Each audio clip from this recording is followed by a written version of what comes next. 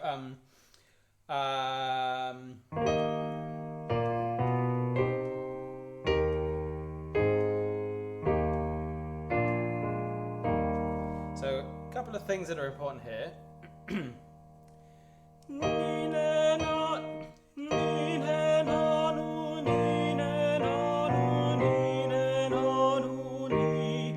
So first thing, knee, up, knee. And then knee, na, nu. So big mouth movements. So no, knee, na, nu. To make sure that they're very different. Then, na, nu, ni, na, nu, ni.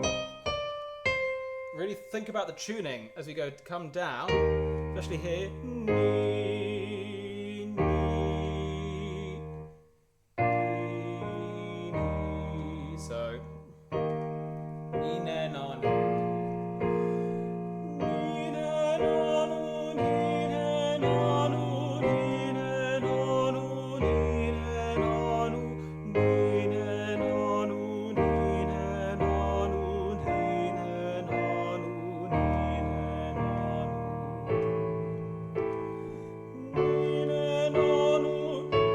Pardon me.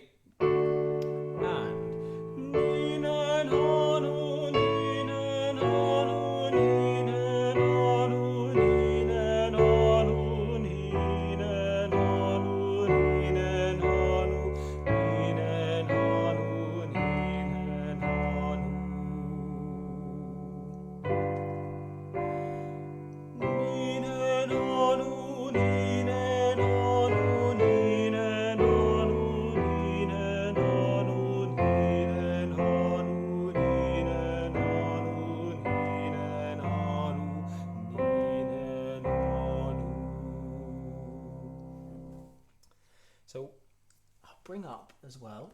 We'll do this one because this is good for vowels too. Ooh, here we go. This comes from a book. We haven't done this one for a couple of weeks. This comes from a book called Vocal Exercises by J. Michael Diak on tone placing and enunciation. And this one happens to be for low and medium voices, which suits me just fine.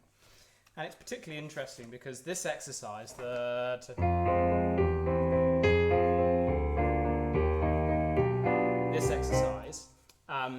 was a staple of my choir warm-ups in sixth form.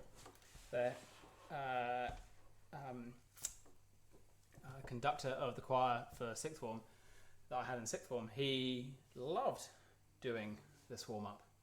And it was, I think, purely by chance that I came across this book that had it in. I thought, isn't that excellent? So, te-e-r.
David Gibbs, that was his name. I'd forgotten his name. David Gibbs, that was what his name was.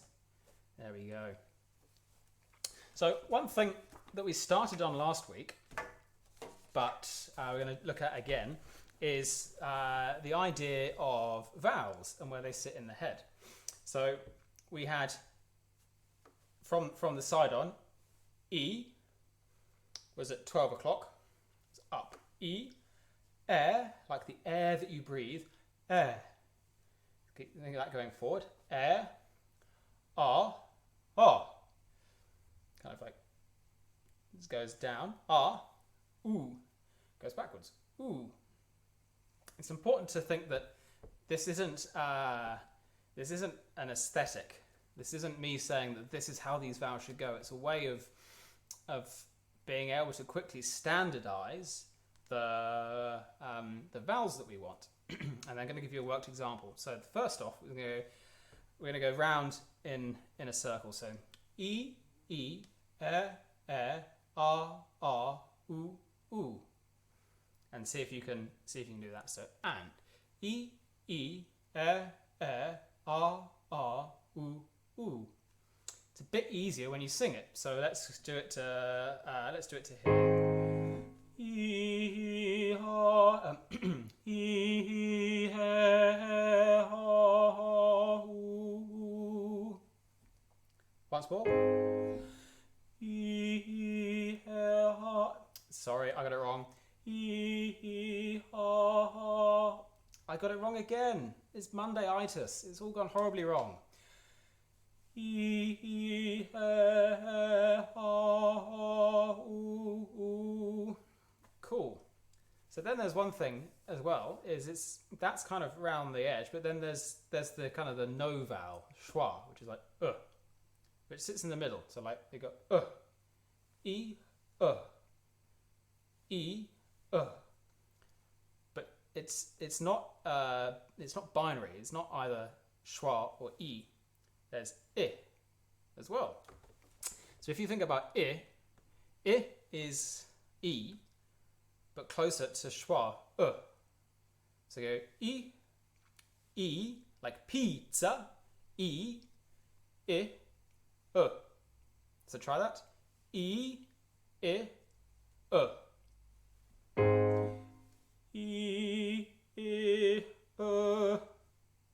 much easier when it's singing, isn't it? E, You should be able to, one, hear the difference between E, I, and But secondly, try and imagine that on a scale. So it's all, you got your vowel going up. There are fruit flies for Africa here. E, I, and There's one inside my glass of wine. Go away. Oh my gosh. E, I, but E, I, all part of the same vowel. E, I, and then there's doesn't work quite as nicely, but it's still kind of functioning. Can you hear kind of where that's going? And the word that I would like us to try and think about this on is, there's two words. First word is children. So chill is relatively straightforward, but then there's the second syllable. Children, children, children, children even. So if we were to have children I'm thinking along the lines of what's in the Wesley. So children. So where is that? That's more like an So children, or children, children. Would it be like an E vowel? Children, or children, children. It's gonna hit, or children. So children, E. Or what about A? We're going to go E, children. Would be children. You hear how you can modify that? So that's one. So think children, children, children, children. There's also another one, which is, if you find Psalm 1, looks like that. Psalm 1, the very first word of Psalm 1 is blessed. And I know of a lot of choirs that really struggle with the word blessed, and it's the second syllable again. Blessed, blessed, blessed. Because, oh, put a chicken in the fridge. Oh, blessed is the man. Blessed is the man. So you don't want to do that. So we got to work on that. So blessed. I like ed because it like 3 o'clock. Blessed, like air, like the air you breathe. I will demonstrate. Blessed is the man. Blessed is. Blessed is. Blessed is. Blessed is halfway between E and Blessed is. And then is still in like blessed is. But you wouldn't say blessed is. Blessed is the man. It's down to an aesthetic choice. But hopefully, it's really...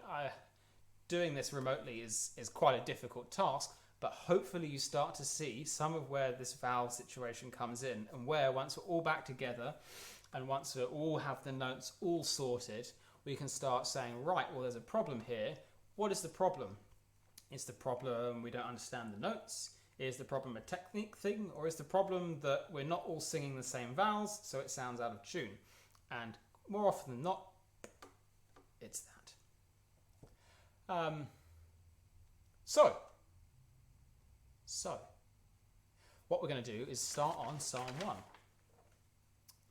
Psalm 1, here we go.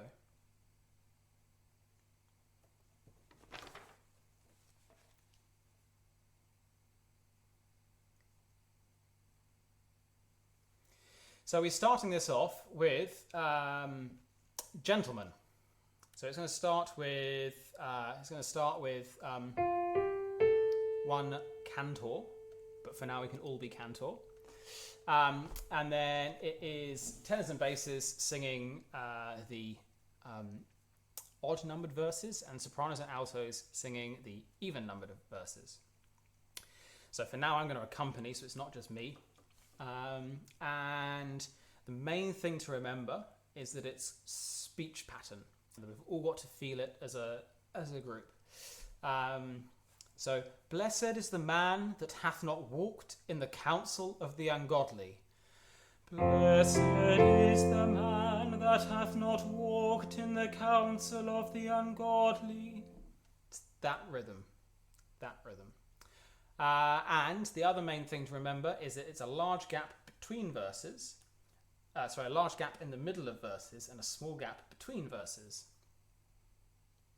So, nor stood in the way of sinners, and hath not sat in the seat of the scornful, but his delight is in the law of the Lord.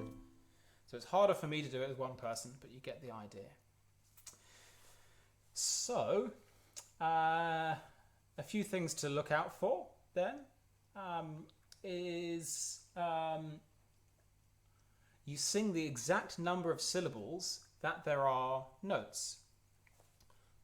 So I'm looking 1, 2, 3, 4, 5, 6th line, whatsoever.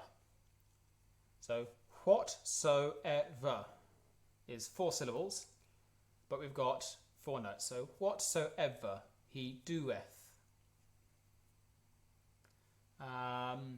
And if you have any,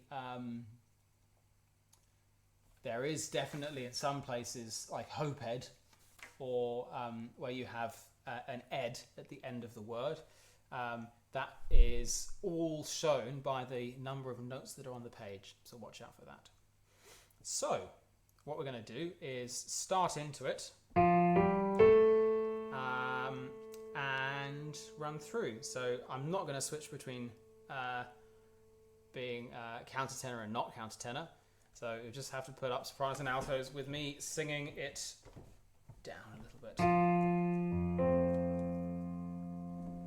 So, Blessed is the man that hath not walked in the counsel of the ungodly, nor stood in the way of sinners,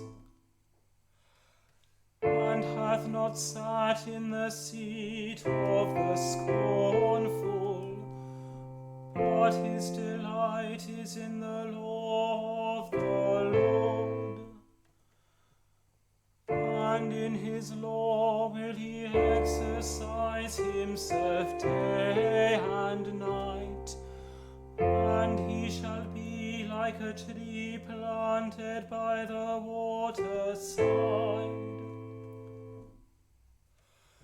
that will bring forth his fruit in due season. His leaf also shall not wither.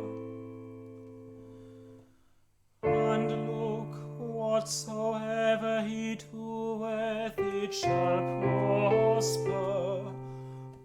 As for the ungodly, it is not so with them, but they are like the chaff which the wind scattereth away from the face of the earth. Therefore the ungodly shall not be able to stand in the judgment, neither the sinners in the congregation of the righteous. But the Lord knoweth the way of the righteous, and the way of the ungodly shall perish. Glory be to the Father and to the Son and to the Holy Ghost, as it was in the beginning, is now, and ever shall be, world without end. Amen. Cool. So a few things then to bear in mind is, don't read too much into how I'm doing it now, because that will change. It will change, and that will change pretty much entirely dependent on the group. Probably won't be conducted in the concert. And one other thing to bear in mind is, as we went into the church where we saw there was a big acoustic there, there's not a big acoustic in my lounge. So where we go, shall perish, I've got to work a little bit harder to get that effect of it going off into the expanses of a massive room. Think big squash court. Don't know if you've ever been in a squash court by yourself and gone, ha! But it rings on forever. So, shall perish. Glory be to the Father and to the Son. So the easy way to achieve that for all of these is to shade off the vowel and then put the consonant once you've got to almost no vowel. Shall perish. Stand in the judgment. Righteous. Of the righteous. So I'm oversimplifying that, but it's you can't actually stop it. You've got to link it together just so much, but just so you get the idea. So Jenny is questioning Blair is definitely 3. So E, R, O. So it would be, I would sing Blair said, like 3, but R, Blah said. If you're being quite a posh English accent, blessed is the Lord. That would be more like 4 o'clock or 4:30. Blessed. Is not full R, blessed, but blessed. blessed. Hear the difference? Blessed. Blessed. They're still, both of them are 3 o'clock, not blessed is the man. Blessed is the man. Fun times. So, let's look now at Psalm 22. Psalm 22. Here we go. So, Psalm 22 is much like Psalm 1. However, we're doing sopranos and altos first. So sopranos and altos are singing the odd verses, and tenors and basses are singing the even verses. Now, we're having this one being F, G, B flat. So, my God, look upon me. F, G, B flat. I'm sorry, Jenny. I'm so sorry. I was facing the wrong way, wasn't I? Because it's all mirrored. So when I see the webcam on my screen, it's mirrored. So for me, I am doing it the right way. No wonder it was confusing. Sorry. I should do it that way, shouldn't I? Hey, there we go. Okay. Remind me next time, and I'll flip everything. I can do that. I can flip the whole image, so it's the correct way around for you. Sorry for the confusion. So, anyway, back to Psalm 22. The way that the 4-staff notation works is that little squiggle where the line intersects that little squiggle. That shows where tonic is. The tonic can be wherever we place it. So if we were a choir full of Russian basses, we'd shift it all down, or if we're all kind of quite high sopranos, it moves up. However, so for this one we're going F, G, B flat. My God, look upon me, why hast thou forsaken me? And art so far from my health and from the words of my complaint. So one thing that will be difficult is words of. Make sure that that's a semitone, so make sure that that's bright each time. Otherwise it could be quite easy to go words of my complaint. So words of my complaint. So big my complaint, big tone there, and words of big small semitone. So keep that nice and bright, and that's the same for both sopranos and altos and tenors and basses. Then the next thing to look at is the fruit flies, is commas. We breathe each time there's a bar line and not in between, unless there is a star. So we have to sing the comma. And I've said this so many times, but my God, look upon me. My God, look upon me. My God, look upon me. Why hast thou forsaken me? That's the one. So it's a little bit tricky. But it's good to get your head around. So let's do the first page or so of this, and then we'll move on to the Rachmaninoff. So let me just work this out. There we go. So this is sopranos and altos. My God.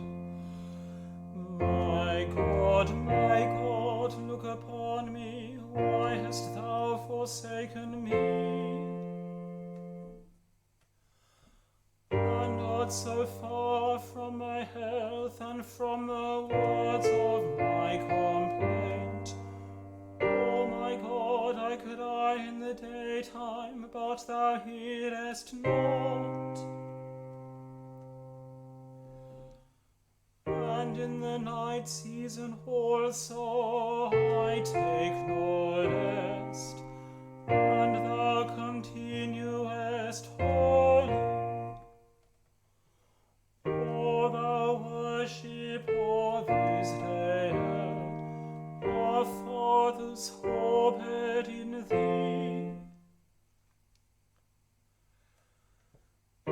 trusted in thee, and thou didst deliver them. They called upon thee, and were whole. They put their trust in thee, and were not confounded. But as for me, I am a worm and no man, the very scorn of men, and the outcast of the people. All they that see me laugh me to scorn. They shoot out their lips and shake their heads, saying, He trusted in God that he would deliver him. Let him deliver him, if he will have him. But thou art he that took me out of my mother's womb. Thou wast my hope when I hanged yet upon my mother's breasts.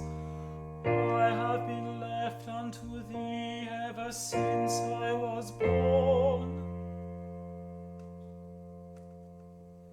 Thou art my God, even from my mother's womb. Oh, go not from me, for trouble is hard at hand. And there is none to help me. Many oxen are come about me. Fat bulls of Basin close me in on every side. They gape upon me with them horns, as it were a ramping and a roaring lion. I am poured out like water, and all my bones are out of joint. My heart also in the midst of my body is even like melting wax. And so it carries on. So you get the idea. You get the idea of how that goes. So I don't want to do a huge much more on that without everyone. You get the idea. You can put that all together. You can mark up things like cleaveth and ramping and a roaring lion. Ramping and a roaring lion. And you can think about how you can pronounce that not super crassly. I am poured out like water. So go through, and each time you see poured, or a past tense word, poured, put a little accent on. And start to get a feel for that rhythm. There's plenty of recordings of Plainchant Psalms on Tinterwebs, but you can start to get a feel for it, and then once we're all back together, we can put that in, and maybe we'll stand in a circle facing out. Who knows? We'll do it. So that's the Plainchant Psalms. Now let's take a look at. First off, if you have any questions, put in questions. If you've got a question. If you don't have any questions of what we looked at so far, say no questions. So that's really cool. And what is on my bookshelf today?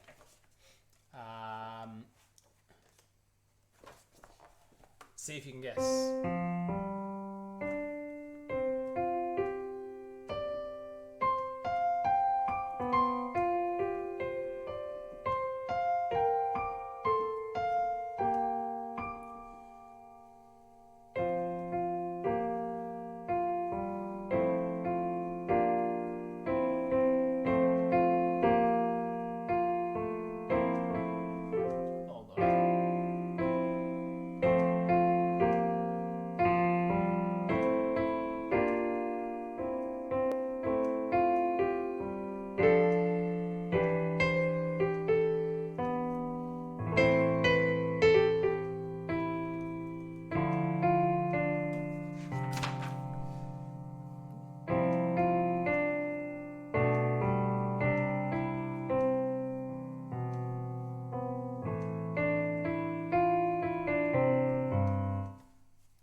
that is Rutter Requiem.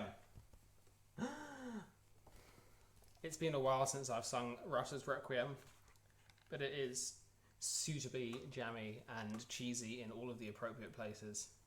So, no questions. Oh, I love it. Love it, no questions. So, and of course, in Rutter's Requiem is...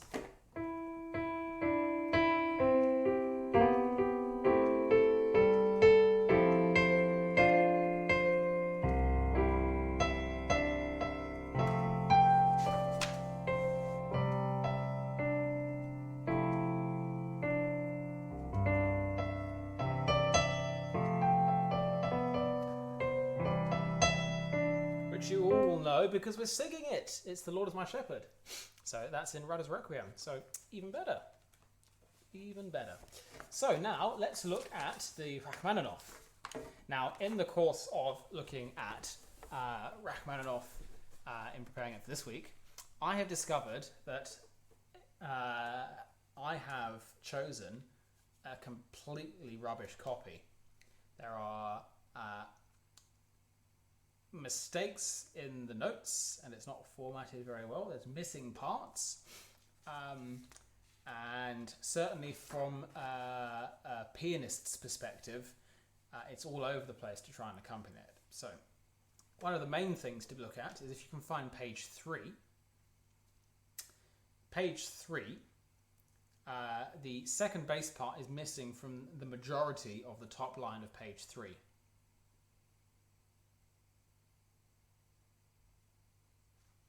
So blame me for that, for not looking at the copy properly.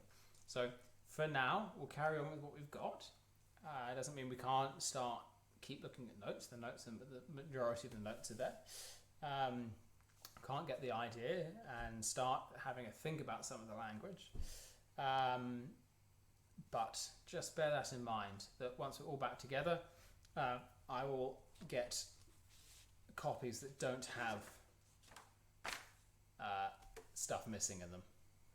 So my apologies, especially if you're a second bass, because it often seems to be the second bass part that's missing. So just to clarify what we looked at last week, the second sopranos are going to sing the first alto part, and then all of the altos are going to sing the second alto part, and where it splits, the first altos sing the middle part, and then the second altos sing the bottom part. So if you look right there, where there are 3 notes, so the top note will be sung by soprano 2s, the middle note will be sung by alto 1s, and the bottom note will be sung by alto 2s. And then where the soprano part comes in, that's only then for soprano 1s to sing. So the reason why the soprano part comes in and then comes away again is just to add a little bit of sparkle, a little bit of difference to the sound. So soprano 2s, you can put on your best alto impression there for this piece. So let's take a look. Let's take a look then. So we'll do the first page and then have a bit of a look at some of the text. So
Cool.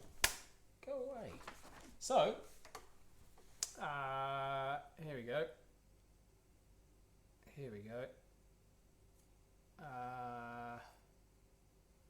Bronwyn, of course, being the linguist that she is. Where is it?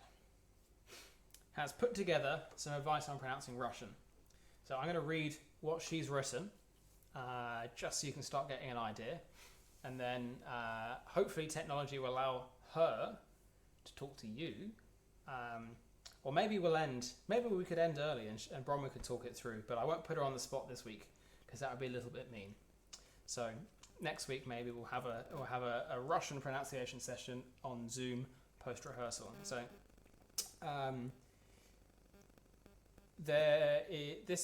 obviously the text that is in this copy is an anglicized version of the Russian Cyrillic. For us to try and read the Russian Cyrillic text, that would be, very difficult and optimistic at best.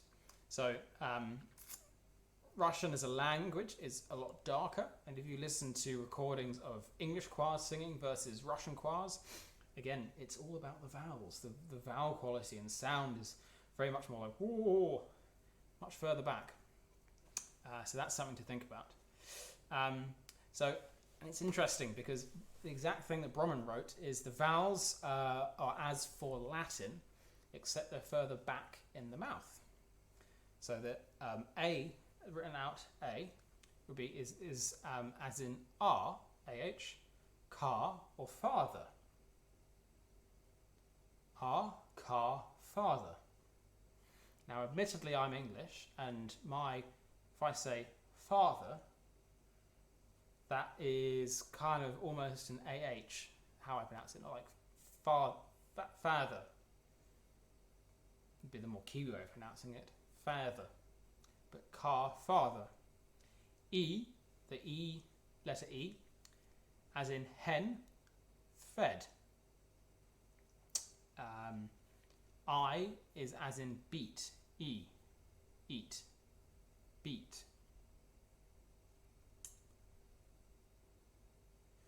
The O is more like, is not as in hot or boat, but it's more like or. So, Soviet, or, O-R, think more O-R. The U comes out as in boot, das Boot, or boots and cats, boots and cats, boots and cats.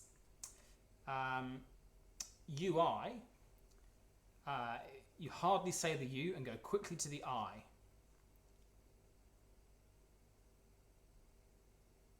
Cool. Consonants, so they're not as aspirated or explosive as in English. So here we go. So we've got KH is transcribed as X, so but it sounds more like Scottish loch. So it's not pronounced X, but like loch. The Y is as in yes, so it's often very quick. Viet would be a good example. Fed, viet, vied. So here we go. So if we look at the top line, so would be or, like or, so saw. So I said saw, no, it's not OH, it's saw. Viet, and then the E is like in hen, is like in fed, viet. Here we go. The V is sometimes not pronounced. Oh, I should have read that before I started on that word, but so yet. A little bit maybe. The G is as in good. So that's going to be quite a hard G then. The R is tapped. The ZH is more like treasure. So bla, gen. treasure, Blagène mouge. Blagène mouge. And the last little difficult thing, it seems that Russian church pronunciation is not always the same as spoken pronunciation, or spoken conversation. So, what we'll do is we will send that round, so you have a bit of an idea of what to look out for. Listen to lots of recordings, and we'll have to do a lot of work at just kind of getting that together.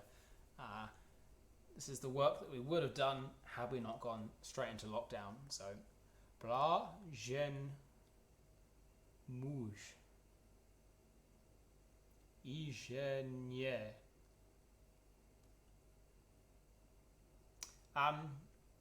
So that's splendid. So let's have a quick look again at some notes from the first page. And what we'll do is we'll do it a bit slower this time and see if you can start putting in some of the text with what we just looked at, what we just talked about. So some of the text, ever so slightly, with what we just talked about.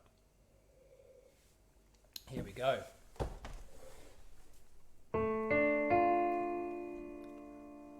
So we got 1 and 2 and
Cool.